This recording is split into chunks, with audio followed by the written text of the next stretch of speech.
Hello everyone, my name is Wayne Mathis. I did my instrumental analysis research project on atomic force microscopy. What is atomic force microscopy? Atomic force microscopy is a very high resolution type of scanning probe microscopy. The AFM is one of the primary tools for imaging, measuring, and manipulating matter at the nanoscale. Here's some history behind the AFM. In the early 1980s, at an IBM research lab, the scanning tunneling microscope was developed by Gerd Binding and Heinrich Roher, which earned them both the Nobel Peace Prize for Physics in 1986.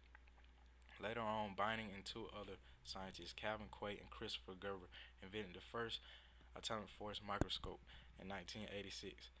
It was later introduced to the world in 1989.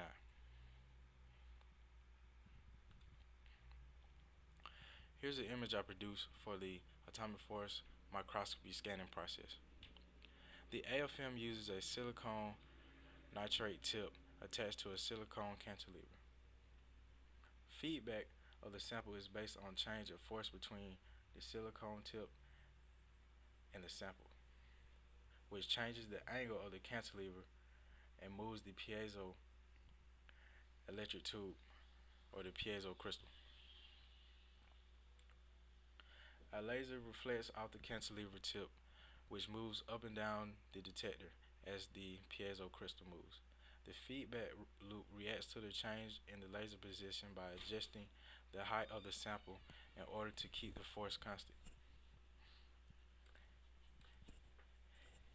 The topography image is created by the path of the sample moving up and down, while the deflection image is created from the deflection of the tip.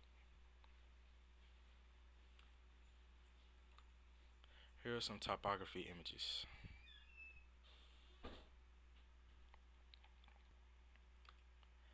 Advantages and disadvantages of using an atomic force microscope. The advantages are high speeds are possible, atomic resolution are possible, and it is easier to scan on rougher surfaces with change in its vertical velocity. With disadvantages, the lateral forces can distort the image. Liquid layers can cause large forces to the tip and sample interaction, and forces can cause damage to soft samples.